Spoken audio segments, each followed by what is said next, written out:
Number 1 వశీకరణ మాంత్రికుడు జ్యోతిష్యాలయం. ఎక్కడి వారికైనా ఒక్క ఫోన్ ద్వారా వెంటనే పరిష్కారం చెప్పబడును. స్త్రీ పురుష వశీకరణం, ప్రేమ, పెళ్లి, సంతానం, వ్యాపారం, కుటుంబ సమస్యలు, భార్యాభర్తల గొడవలు, గృహం, స్థలం సమస్యలు, కళ్యాణ దోషము పరిష్కరించబడును.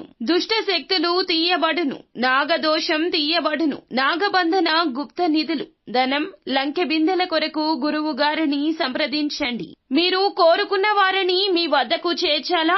అంజనం వేసి చూపబడును. Guruji phone number 8185066725. అందరికీ నమస్కారం అండి. ఛానల్లోకి తిరిగి స్వాగతము. తులారాశి జాతకులు, మీ యొక్క ఇంట్లోకి సడన్ గా ఒక స్త్రీ ఈ రోజున ఎంట్రీ ఇస్తుంది. ఆ యొక్క స్త్రీ వల్ల ఈ రోజు మీకు జరగబోయేది ఇదే.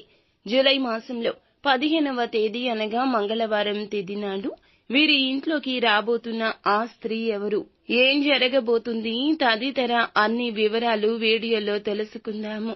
వీడియో నచ్చితే తప్పకుండా ఒక్క చిన్న లైక్ చేసి మమ్మల్ని సపోర్ట్ చేయండి. ఇక ఆలస్యం లేకుండా వీడియోలోకి వచ్చేద్దాం. వీరు చాలా మంచి మనస్తత్వం కలిగి ఉంటారు. చాలా వరకు కూడా అంచనాలకు తగ్గట్లుగా వీరి యొక్క పరిస్థితులు వీరిని ఇబ్బంది పెడుతూనే ఉంటాయి. అయినా ముందుకు వెళ్తారు. ఎదుటి వారిని మోసగించడం వీరికి చేత కాదు. 10 మంది బాగుండాలి అని కోరుకునే మనస్తత్వం ఎక్కువ ఉంటుంది. కొన్నిసార్లు వీరికి జీవితం భారంగా అనిపిస్తుంది. కొన్నిసార్లు మోయలేని కష్టాల ద్వారా భగవంతునికి మొరపెట్టుకుంటారు. ఈ రాశికి సంబంధించి ఈ రోజున గోచార రీత్యా ఒక వార్తను వినబోతున్నారు. ఆ స్త్రీ మీ కుటుంబ సభ్యురాలు కావచ్చు, లేదా ఇరుగు పొరుగు వ్యక్తులు కావచ్చు, స్నేహితురాల్లో కావచ్చు, మీ బంధుమిత్రుల్లో కావచ్చు. ఇక ఆ స్త్రీ ద్వారా మీరు ఒక సంతోషకర వార్తను పొందబోతున్నారు. ఒక ఆకస్మిక శుభవార్తకు సంబంధించి లేదా కుటుంబ సభ్యులకు సంబంధించిన వార్తకాన్ని మీ వద్ద తెలియచేయడం కోసం ఆ స్త్రీ మీ ఇంటికి రాబోతుంది. ఆ స్త్రీ యొక్క ఆనందం మీకు ఇంతింత కాదు. ఆ స్త్రీ వల్ల కలిగే ఆనందం మీకు ఇంతింత కాదు.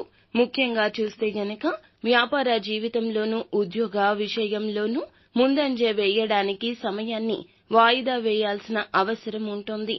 ఎందుకంటే కొన్ని రకాల మిశ్రమ ఫలితాలు మీకు ఇబ్బంది కలిగించవచ్చు, ఆర్థిక నష్టాన్ని కలిగించవచ్చు, ధనం ఖర్చు అయ్యే పరిస్థితులు కూడా గోచరిస్తున్నాయి.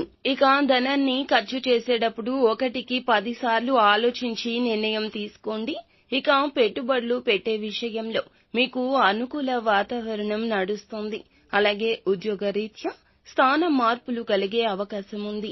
ఇక అధికారుల యొక్క ప్రశంసలు దక్కబోతున్నాయి. పనిలో ఒత్తిడి పెరగబోతుంది. సహోద్యోగుల సహకారం ఉంటుంది. ఇక రియల్ ఎస్టేట్ వ్యాపారంలో ఉన్న వారికి అంచనాలకు మించిన లాభాలు ఉండబోతున్నాయి. భాగస్వామ్య వ్యాపారం చేసేవారు భాగస్వామ్యులతో చిన్నపాటి మనస్పర్ధలు కలగవచ్చు. కుల వృత్తులు చేసేవారు, చిల్లర వ్యాపారాలు చేసేవారికి, టెక్నికల్ రంగాల వారికి ఈ రోజు కలిసొస్తుంది. శుభదాయకం. ప్రతి ఒక్క విషయాన్ని శివయ్యకు మొరపెట్టుకోండి. ప్రతి విధమైన ప్రతికూల పరిస్థితులు అనుకూలంగా మార్చుకోండి.